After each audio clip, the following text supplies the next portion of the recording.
Eh bien salut tout le monde, c'est Lego Rexan et aujourd'hui on se retrouve pour parler de la légion la plus populaire de l'univers Star Wars.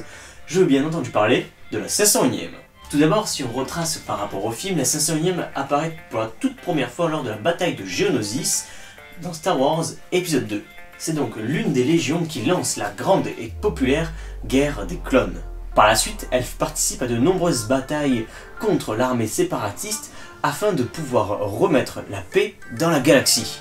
C'est ce que nous remarquons notamment dans la série animée Star Wars The Clone Wars, où on voit que la 501ème est beaucoup utilisée. Elle est commandée par l'un des Jedi les plus populaires, je dirais même l'élu, je veux bien entendu parler d'Anakin Skywalker.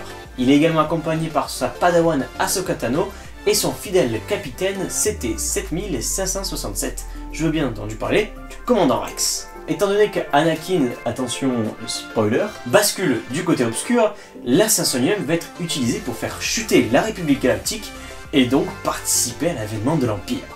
Maintenant que les présentations sont faites, parlons Lego. Du côté Lego, nous retrouvons le set de référence 75280. Il contient 6 figurines, dont 3 clones et 1 Jet Trooper. Comme banderole, nous retrouvons un clone inspiré de Star Wars saison 7 à l'effigie d'Ahsoka Tano. Si nous retournons la boîte, nous retrouvons toutes les fonctionnalités de ce set. Il contient 285 pièces. Nous retrouvons notamment un AT-RT et un speeder. A noter que nous retrouvons également à l'intérieur un code permettant de piloter les deux véhicules dans le prochain jeu Lego Star Wars. Identifions maintenant l'AT-RT et le speeder.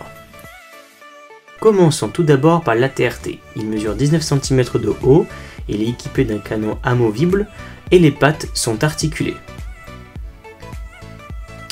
Il regorge de plein de petits détails et également il regorge de pas mal de stickers. Il peut supporter une figurine. Je trouve qu'il est plutôt bien réussi et nous retrouvons plein de petits détails au niveau des commandes et des moteurs. Passons maintenant au niveau du speeder. Alors je trouve qu'il est super bien détaillé, il mesure 20 cm de long. C'est vrai qu'il est assez fin, mais je trouve qu'il est plutôt bien pour s'incruster dans des mocks. Je trouve que les couleurs sont bien respectées à la 501ème et il est équipé de plusieurs blasters pour les soldats. On peut dire que du côté véhicule, c'est un bon point car nous avons deux véhicules plutôt bien détaillés. Du côté figurine, nous retrouvons tout un petit escadron de la 501ème.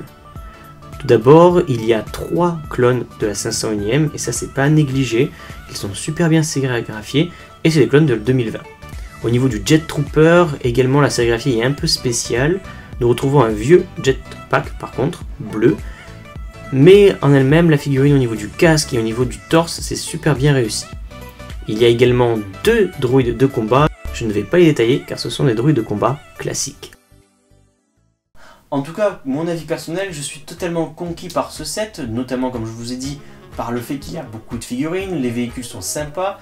Je trouve que pour constituer une armée de la 501ème, c'est parfait. Ça fait notamment penser à un Battle Pack en beaucoup plus gros. D'ailleurs, le prix, c'est le double en fait. Alors comme vous l'avez remarqué, je l'ai acheté en plusieurs exemplaires. C'est que je suis en train de préparer une série qui va beaucoup vous plaire, je pense. En tout cas, j'en dis pas plus, vous en saurez bien aussitôt. J'espère que cette vidéo vous aura plu. N'hésitez pas à me donner votre avis dans l'espace commentaire. Ça me plaît beaucoup de partager avec vous. Également de laisser un bon gros pouce bleu pour m'encourager, de vous abonner si ce n'est toujours pas fait, activez la cloche et je vous dis à très bientôt. Bye tout le monde.